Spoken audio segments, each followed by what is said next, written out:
કેમ છો વિદ્યાર્થી મિત્રો? મજામાં? લાસ્ટ લેક્ચરની અંદર આપણે સ્વાધ્યાયના થોડા દાખલાઓ જેમ કે સ્વાધ્યાયનો પહેલો બીજો ત્રીજો દાખલો કુલમનો નિયમ સદિશ સ્વરૂપે જોયો. ત્યારબાદ આપણે આગળ વધવાનું છે ઉદાહરણ નંબર 4. ઉદાહરણ નંબર 4 સ્વાધ્યાયના દાખલા નંબર 3 જેવો જ છે, બહુ સહેલો છે. તો સૌથી પહેલા મેં બોર્ડ ઉપર રકમ લખેલી છે. સૌથી પહેલા રકમ વાંચી આવે. શું કહેવા માંગે છે રકમ? બે બિંદુવત વિદ્યુત ભાર વચ્ચેના સ્થિત વિદ્યુત બળ માટે કુલમનો નિયમ ખબર જ છે. બે સ્થિત વિદ્યુત બળ હોય તો તેના માટે કુલમનો નિયમ યુઝ કરી શકાય. અને બે સ્થિર બિંદુવત દળો વચ્ચેના ગુરુત્વ બળ, જો બે દળો ધરાવતી વસ્તુ હોય તો તેની વચ્ચે ગુરુત્વાકર્ષણ બળ લાગે માટે ન્યૂટનનો નિયમ એ બંનેનો આધાર એટલે કે કુલમનો નિયમ અને ગુરુત્વાકર્ષણનો નિયમ અથવા ન્યૂટનનો નિયમ આ બંનેનો આધાર વિદ્યુતભાર દળો વચ્ચેના અંતરના વ્યસ્ત વર્ગ પર આધાર રાખે છે. તમને ખબર જ છે, જો તમે ઇલેક્ટ્રિકલ ફોર્સ કયો તો electrical force proportional two 1/r² તેવી રીતના gravitational force proportional two 1/r² મળે. બે ક્વેશ્ચન છે. સૌથી પહેલા આપણે પહેલા ક્વેશ્ચનની ચર્ચા કરીએ. એમાં પેલું ઇલેક્ટ્રોન અને પ્રોટોન, એમાં બીજું બે પ્રોટોન અને લાગતા બે પ્રોટોન વચ્ચે લાગતા આ બળોના માનના ગુણોત્તર પરથી તેમની પ્રબળતાની સરખામણી કરો. જેમ આપણે સ્વાધ્યાયના ત્રીજા નંબરના દાખલામાં કહ્યું હતું કે બેના સૂત્ર લેવાના, બેના સૂત્ર લઈને બેના માનનો ગુણોત્તર લેવાનો, ગુણોત્તર લેશો અને જે જવાબ આવશે એના વિશે ડિસ્કશન કરવાની છે. તો સૌથી પહેલા આપણે આન્સર સ્ટાર્ટ કરશું. એ સેશનની અંદર પહેલાનો આન્સર શોધવાનો પ્રયત્ન કરીએ. ધારો કે આપણે કહી દઈએ કે ઇલેક્ટ્રોન અને પ્રોટોન એકબીજાથી r અંતરે આવેલા છે.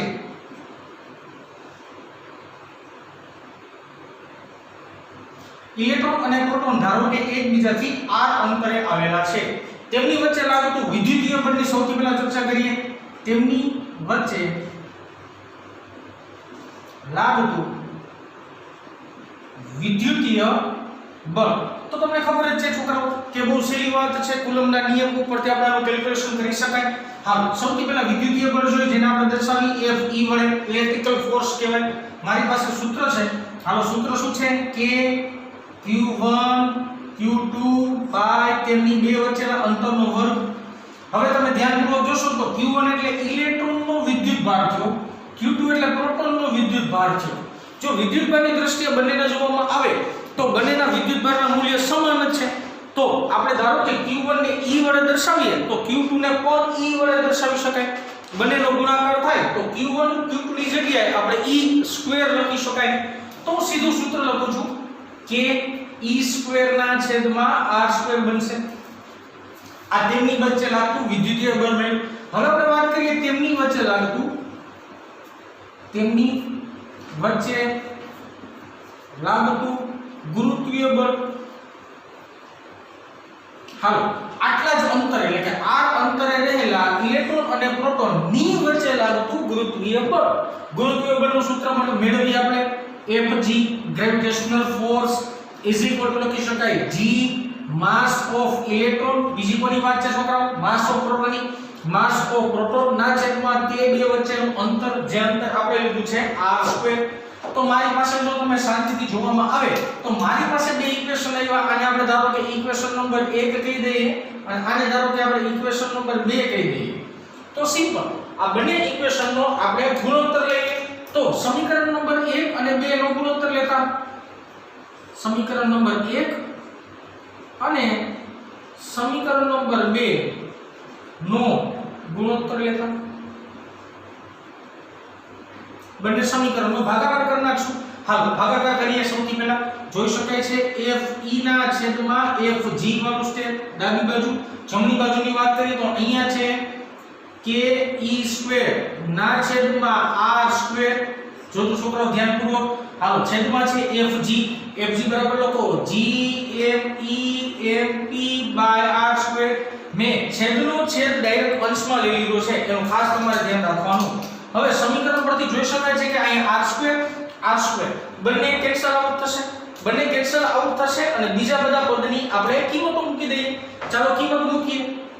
fe fg is equal two k ની વેલ્યુ મને યાદ જ છે 9 ગુણ્યા 10 ની 9 ઘાત e સ્ક્વેર એટલે કે વીજભાર થયો ઇલેક્ટ્રોન અને પ્રોટોન બંને માટે વીજભારનું મૂલ્ય સમાન જ હોય 1.6 ગુણ્યા 10 રેઝ ટુ માઈનસ 19 પણ અહીંયા સ્ક્વેર છે તો સ્ક્વેર અહીંયા ભૂલવાનું નહીં આખા પદના છેદમાં g આવશે g એટલે ગુરુત્વાકર્ષણનો સાર્વત્રિક અચળાંક જેનું મૂલ્ય 6.67 ગુણ્યા 10 ની માઈનસ 11 ઘાત છે માસ ઓફ ઇલેક્ટ્રોન જેનું મૂલ્ય છે 9.1 ગુણ્યા 10 ની માઈનસ 31 ઘાત છે પછી છે માસ ઓફ પ્રોટોન જેનું મૂલ્ય છે 1.67 ગુણ્યા 10 ની માઈનસ 27 ઘાત આ બધી કિંમતો મૂક્યા બાદ જો તમે આનું કેલ્ક્યુલેશન કરશો એટલે કેલ્ક્યુલેશનનો ફાઇનલ આન્સર અહીં લખું છું fe ના છેદમાં f of g is equal to કેલ્ક્યુલેશનનો આન્સર આવશે 2.29 ગુણ્યા 10 રેઝ ટુ 39 આનો એક પરિમાણ નહીં આવે જે આપણે સ્વાધ્યાયના 3 નંબરના દાખલામાં સાબિત પણ કર્યું હતું કે fe/fg નો ગુણોત્તર પરિમાણ રહિત છે જો તમે આને સારી રીતના જોવાનો પ્રયત્ન કરો તો તમને આ સૂત્રો પરથી વસ્તુ ખાસ નોંધવા જેવી લાગતી હશે કે ઇલેક્ટ્રિકલ ફોર્સ નું મૂલ્ય એ ગ્રેવિટેશનલ ફોર્સ ના મૂલ્ય કરતા 2.29 ગુણ્યા 10 ની 39 ઘાત જેટલું વધુ હોય એનો મતલબ એવો છે છોકરાઓ કે ઇલેક્ટ્રિકલ ફોર્સ ગ્રેવિટેશનલ ફોર્સ કરતા વધુ લાગતું હશે આ જ વાતને આપણે આગળ લંબાવવાનો પ્રયત્ન કરીએ બીજો ક્વેશ્ચન છે પહેલા ક્વેશ્ચનમાં તો ઇલેક્ટ્રોન અને પ્રોટોન ની વચ્ચેની વાત કરવાની હતી હવે આપણે વાત કરવાની છે કે બે પ્રોટોન વચ્ચે લાગતા આ બળોના માન ના ગુણોત્તર પરથી તેમની પ્રબળતાની સરખામણી કરો હવે મારે આખી વાતમાં ઇલેક્ટ્રોન અને પ્રોટોનની જગ્યાએ બે પ્રોટોન લેવાના છે ચાલો સમજી શકો છો કે બે સમાન વીજભાર લેશો તો બંને વચ્ચે અપાકર્ષણ લાગતું હશે ઓકે સમાન વીજભાર રાખશો તો અપાકર્ષણ વિરુદ્ધ વીજભાર હશે તો આકર્ષણ થવાનું છે ચાલો આપણે પહેલા સૌથી પહેલા વાત કરીએ બીજા ક્વેશ્ચનની કે બે પ્રોટોનને એકબીજાથી r અંતરે રાખેલા છે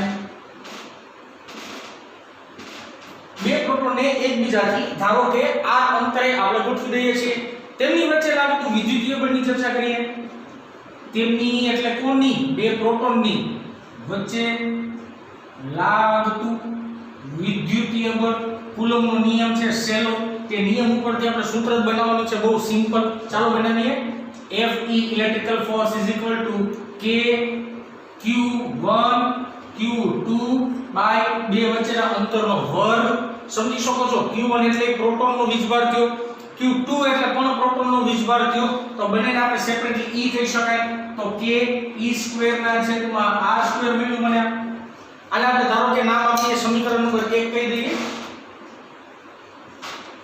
આને આપણે કીધું સમીકરણ નંબર 1 ત્યારબાદ તેમની વચ્ચે લાગતું ગુરુત્વીય બળ ને પણ દર્શાવીએ પછી એનો ગુણોત્તર લેવાનો હશે તેમની વચ્ચે લાગતું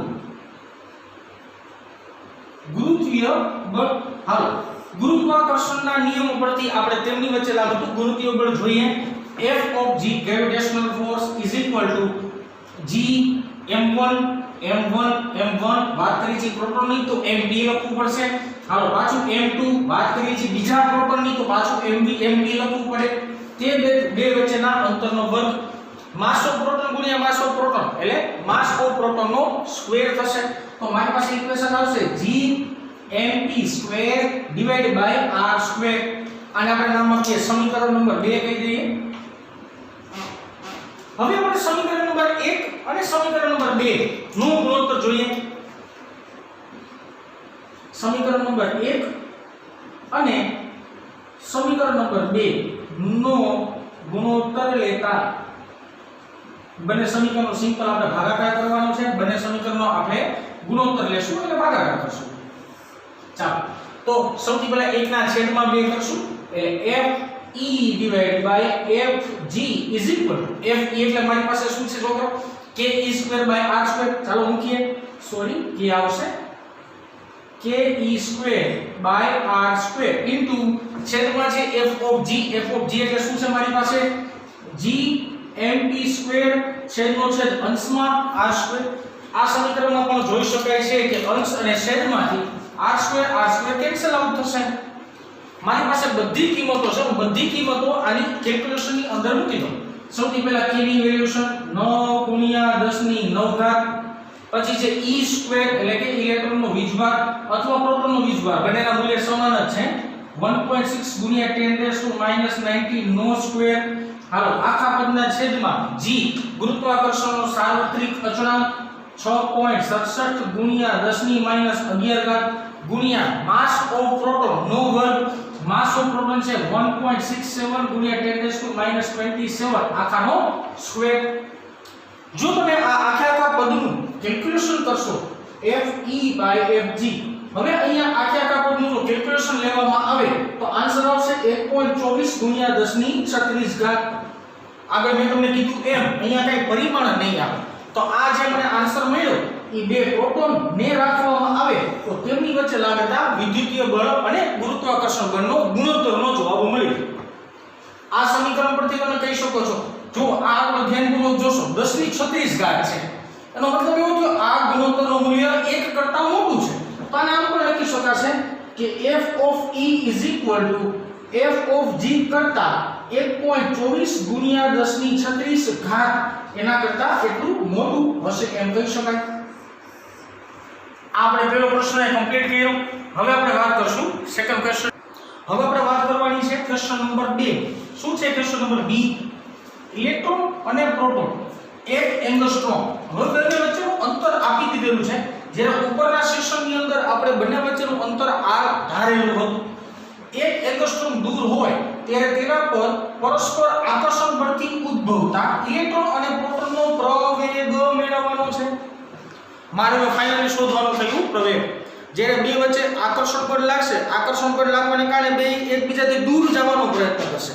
જ્યારે બંને એકબીજાથી દૂર જવાનો પ્રયત્ન કરશે ત્યારે તેમની વચ્ચે લાગતું આકર્ષણ બળને લીધે ઉદ્ભવતો પ્રવેગ શોધવાનો છે. હાલો આન્સર બી શરૂ કરીએ આપણે. આન્સર બી, ઇલેક્ટ્રોન અને પ્રોટોન એક એંગસ્ટ્રોમ દૂર છે એટલે r = 1 એંગસ્ટ્રોમ થી. એક એંગસ્ટ્રોમને તમે SI માં ફેરવશો એટલે થશે 10⁻10 ઘાત મીટર. તો સૌથી પહેલા આટલા અંતરે જ્યારે ઇલેક્ટ્રોન અને પ્રોટોનને રાખવામાં આવે ત્યારે તેમની વચ્ચે લાગતું બળ શોધીએ. r અંતરે ઇલેક્ટ્રોન અને પ્રોટોન વચ્ચે લાગતું બળ અથવા લાગતું વિદ્યુતીય બળ પણ કહી શકાય, પણ આપણે ખાલી લખીએ છીએ સિમ્પલ લાગતું બળ. કુલમ્બના નિયમ ઉપર આવી જઈએ. કુલમ્બનો નિયમ શું હતો? F = k q1 q2/r². ખબર જ છે ઇલેક્ટ્રોન અને પ્રોટોન બંનેનો વીજભારના મૂલ્ય સમાન જ હોય તો આને આપણે k e² ના છેદમાં r² પણ લખી શકાય. બધી કિંમત છે આપણી પાસે, કિંમત મૂકીએ. F = k ની વેલ્યુ છે 9 ગુણ્યા 10⁻9 ઘાત. ઇલેક્ટ્રોન એટલે e નો વીજભાર છે 1.6 ગુણ્યા 10⁻19 આખાનો સ્ક્વેર છે, છેદમાં અંતર છે ને અંતરનો વર્ગ છે એટલે કે 10⁻10 ઘાત એનો વર્ગ. જો તમે આનું કેલ્ક્યુલેશન કરશો એટલે આખા કેલ્ક્યુલેશનનો આન્સર આવશે 2.3 ગુણ્યા 10⁻8 ન્યૂટન. જે ઇલેક્ટ્રોન અને પ્રોટોનને એક એંગસ્ટ્રોમના અંતરે રાખવામાં આવે ત્યારે તેમની વચ્ચે લાગતું વિદ્યુતીય બળનું મૂલ્ય 2.3 ગુણ્યા 10⁻8 ઘાત છે. પરંતુ મારો ક્વેશ્ચન છે પ્રવેગ શોધવાનો, એક્સેલરેશન શોધવું છે. તો મને ન્યૂટનના ગતિનો બીજો નિયમ યાદ આવે. F = ma પરથી આપણે પ્રવેગ શોધી શકીએ. તો આપણે વાત કરીએ ઇલેક્ટ્રોનના પ્રવેગ માટે. ઇલેક્ટ્રોનના પ્રવેગ માટે સૌથી પહેલા ઇલેક્ટ્રોનનો પ્રવેગ શોધીએ. ચાલો મારી પાસે સૂત્ર શું છે? F = ma. ઇલેક્ટ્રોનની વાત કરીએ તો me * a કરવું પડશે તો એક્સેલરેશન એ કેવું મળશે? ઇલેક્ટ્રોન મળશે. ચાલો જોઈએ એક્સેલરેશન ઓફ ઇલેક્ટ્રોન ના સૂત્રનો કરતા બનાવીએ તો F/mass of ઇલેક્ટ્રોન થયું. F એટલે કે બળનું મૂલ્ય મને અહીં મળ્યું છે 2.3 ગુણ્યા 10⁻8 ઘાત. 2.3 ગુણ્યા 10⁻8 ઘાત આખાના છેદમાં માસ of electron. Mass of electron છે મારી પાસે 9.1 ગુણ્યા 10⁻31 ઘાત. જો બંનેનું કેલ્ક્યુલેશન કરવામાં આવે તો એક્સેલરેશન ઓફ ઇલેક્ટ્રોનનું મૂલ્ય તમને મળશે 2.5 ગુણ્યા 10⁻25 ઘાત. પ્રવેગ છે તો પ્રવેગનું એકમ શું મળશે? મીટર પ્રતિ સેકન્ડ સ્ક્વેર. આ મળ્યું તમને એક્સેલરેશન ઓફ ઇલેક્ટ્રોન. મારે હજી પ્રોટોનનો પણ પ્રવેગ શોધવાનો છે. ચાલો આપણે વાત કરીએ પ્રોટોન ના પ્રવેગ માટે અથવા તો પ્રવેગની ચર્ચા કરવા માટે. પ્રોટોનનો પ્રવેગ આવી રીતના કેલ્ક્યુલેશન થી ઉપર શોધીએ. F is equal to mass of proton into acceleration of proton. Acceleration of proton એ આપણે સૂત્રનો કરતા બનાવીએ. Acceleration of proton is equal to F by mass of proton. બધી કિંમત છે, કિંમત મૂકીએ 2.3 ગુણ્યા 10⁻⁸ divided by mass of proton ની વેલ્યુએશન છે 1.67 ગુણ્યા 10⁻27. આ બંનેનો જ્યારે તમે ભાગાકાર કરશો તો તમને ફાઇનલ આન્સર મળશે. એ મળશે 1.4 ગુણ્યા 10⁻90 એકમ આવશે મીટર પ્રતિ સેકન્ડ સ્ક્વેર. તો આ મળ્યો તમને એક્સેલરેશન ઓફ પ્રોટોન. મેં બેઝિક કન્સેપ્ટની અંદર સ્ટાર્ટિંગના પહેલા બીજા લેક્ચરમાં વાત કરી હતી કે જે પદાર્થનું દળનું મૂલ્ય ઓછું હોય ને, જેનું દળ ઓછું હોય ને એનું એક્સેલરેશન જાજુ આવે, અને જેનું દળનું મૂલ્ય વધુ હશે, જેનું દળ જાજુ, આ સમીકરણ પરથી જોઈ શકાય છે સિમ્પલ આ સમીકરણ પરથી કે જો દળનું મૂલ્ય નાનું હોય તો એક્સેલરેશન જાજુ આવે. જો દળનું મૂલ્ય ઇલેક્ટ્રોનની સાપેક્ષે વાત કરું છું, દળનું મૂલ્ય જો જાજુ આવે તો એક્સેલરેશન કેવું આવે? ઓછું આવે. તો આ બંને ઉપરથી જોઈ શકાય છે કે ઇલેક્ટ્રોનનું એક્સેલરેશન જાજુ મળતું હશે અને પ્રોટોનનું એક્સેલરેશન ઓછું મળે. હવે આપણે વાત કરવાની છીએ સ્વાધ્યાયના 12મા નંબરના દાખલાની. શું છે રકમ? ચાલો જોઈએ. કોપરના અલગ કરેલા બે ગોળાઓ, એકને નામ આપ્યું છે એક, બીજાને નામ આપ્યું છે બી, ના કેન્દ્રો વચ્ચેનું અંતર 50 સેન્ટીમીટર છે. એટલે એક ગોળો અહીંયા રાખો, બી ગોળો અહીંયા રાખો, બંનેના કેન્દ્ર વચ્ચેનું જો અંતર જોવામાં આવે તો 50 સેન્ટીમીટર છે. તો સૌથી પહેલી બાબત જે આપણે રકમમાં કીધેલી છે તે બાબત આપણે નોંધતા જઈએ સાથે સાથે કે r = 50 સેન્ટીમીટર. જો એ મીટરમાં કન્વર્ટ કરી નાખીએ તો 0.5 મીટર થાય. યાદ રાખવાનું બધા એકમો એસઆઈ એકમમાં જ આવવા જોઈએ. રકમ આગળ વાંચીએ. જો દરેક પરનો વીજભાર એટલે A પરનો વીજભાર અને B પરનો વીજભાર 6.5 ગુણ્યા 10⁻⁷ કુલમ હોય તો આપણે આમ કહી શકીએ કે Q of A is equal to Q of B is equal to Q ધારી લઈએ, કારણ કે બંને પરનો વીજભાર સમાન છે. is equal to મૂલ્ય આપ્યું છે 6.5 ગુણ્યા 10⁻⁷ કુલમ. આગળ વાક્ય રચના વાંચીએ. હોય તો તેમની વચ્ચે પરસ્પર લાગતું અપાકર્ષણ બળ કેટલું હશે? તેમની વચ્ચે લાગતું મારે શું શોધવાનું છે? અપાકર્ષણ બળ શોધવાનું છે. સિમ્પલ કુલમના નિયમ ઉપરથી કેલ્ક્યુલેશન થઈ શકશે. વાક્ય રચના આગળ વાંચીએ. A અને B વચ્ચેના અંતરની સરખામણીએ તેમની ત્રિજ્યાઓ અવગણી શકાય તેટલી છે. એનો મતલબ એવો થયો કે ભાઈ 50 સેન્ટીમીટર કરતા તેની ત્રિજ્યાનું મૂલ્ય ખૂબ જ નાનું હશે, તો આપણે ત્રિજ્યાના ભાગને અવગણશું. હવે આપણે શોધીએ બળ. તો બળ માટે કુલમનો નિયમ F = K QA QB by બે વચ્ચેનું અંતરનો વર્ગ r². મેં તમને ઉપર જેમ કીધું એમ Q સમાન જ છે તો આ ડાયરેક્ટ આપણે લખી નાખીએ K Q² બાય r². હવે આની અંદર બધી કિંમતો મૂકીએ. F = K એટલે 9 ગુણ્યા 10⁻9, Q² એટલે 6.5 ગુણ્યા 10⁻⁷ આખાનો સ્ક્વેર ના છેદમાં r એટલે 0.5 મીટર. ચાલો 0.5 મીટરનો સ્ક્વેર. જો તમે આનું આખું કેલ્ક્યુલેશન કરશો તો આનો ફાઇનલ આન્સર મળશે 1.52 ગુણ્યા 10⁻² એકમ આવે ન્યૂટન. આટલું બળનું મૂલ્ય લાગતું હશે. એનો મતલબ A અને B વચ્ચે આટલું બળ લાગતું હશે. આ મને પહેલો આન્સર મળ્યો. વાક્ય રચનાની અંદર બે ક્વેશ્ચન છે. આ જે આન્સર હતો બાળકો A નો આન્સર હતો. હવે આપણે મેળવીએ એ આન્સર હશે B નો આન્સર મેળવીએ. ચાલો શું કહે છે B ક્વેશ્ચન વાંચીએ.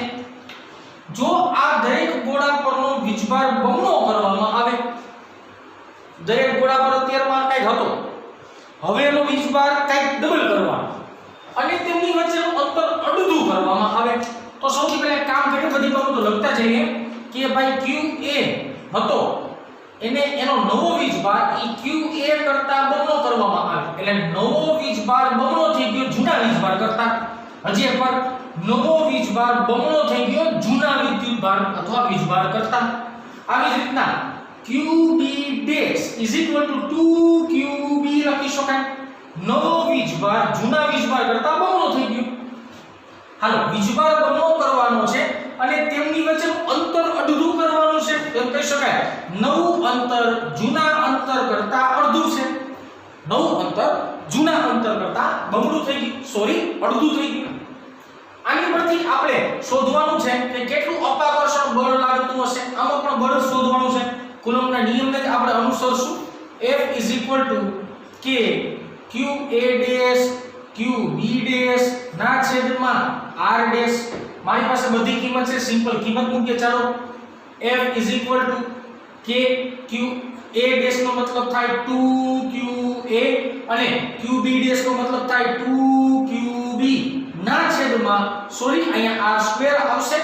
R ડેશ નો સ્ક્વેર એટલે થશે R/2 નો સ્ક્વેર. થોડું બેઝિક કેલ્ક્યુલેશન સ્ટાર્ટિંગમાં કરી નાખીએ આપણે. ચાલો ભાઈ 2 × 2 4 R/2 નો સ્ક્વેર એટલે છેદમાં R² by 4 થાય. 4 ને ઉપર લઈ જાવ એટલે શું થશે? અહીંયા ઓલરેડી 4 તો હતા જ અને આનો 4 ઉપર ગયો ચોકે ચોકે 16 અને અહીંયા વધ્યું મારી પાસે K Q A Q B ના છેદમાં R. જો ધ્યાનપૂર્વક જોવામાં આવે તો અહીંયા જો K Q A Q B by R² sorry R² વધે. R² નો જોબ તો મારી પાસે 1.52 × 10 - 2 તો ડાયરેક્ટ આની જગ્યાએ કિંમત મૂકી દો. ચાલો F = 16 × 1.52 × 10 - 2 આનો આખાનું કેલ્ક્યુલેશન કરશો એટલે તમને ફાઇનલ આન્સર મળતો હશે 0.24 ન્યૂટન. આ મને મળ્યો ફાઇનલ આન્સર. મેં શું કર્યું છે અહીંયા પાછી એક વાત રિપીટ કરી નાખું છું કે QA QB by R² નો ફાઇનલ આન્સર આવતો તો આવવા આની કિંમત આ જવાબમાં હતી તો મેં આની જગ્યાએ ડાયરેક્ટ આ કિંમત મૂકી દીધી. K અને QA અને QB ની કિંમત પાછી મૂકવાનો મેં પ્રયત્ન કર્યો નથી. સ્વાધ્યાયના 12મા દાખલા ઉપરથી આપણે ગણવાનો છે સ્વાધ્યાયનો 13 નંબરનો દાખલો. જેના માટે આપણે ડેટા યુઝ કરવાના છે સ્વાધ્યાયના 12 નંબરના દાખલાના. શું છે વાત કરતા જોઈએ. ધારો કે સ્વાધ્યાયના 12માના બંને ગોળાઓ એક સમાન માપના છે. એક સમાન માપનાનો મતલબ બંને ગોળાના પરિમાણ સમાન હશે. ત્રીજા તેમના જેવો જ એટલે ત્રીજો ગોળો લેતા હોય તેમના પરિમાણ પહેલા બે ગોળા જેવા જ હોવા જોઈએ. પણ વીજભાર રહિત ગોળો છે. હવે સૌથી પહેલા આપણે આકૃતિમાં આ બધી વસ્તુ સમજાવવાનો પ્રયત્ન કરીએ કે ધારો કે અમારી પાસે કોઈ A ગોળો છે તો માની લે આ ગોળાનું નામ આપીએ આપણે A. આ કોઈ બીજો ગોળો છે જે આગલા દાખલામાં હતો જ આપણી પાસે નામ આપી દીધું ધારો કે B. આ બંને ગોળાના પરિમાણ જેવો જ ત્રીજો ગોળો છે. ત્રીજા ગોળાને આપણે નામ આપીએ ધારો C. ચાલો આ C ગોળો નામ આપ્યું બરાબર.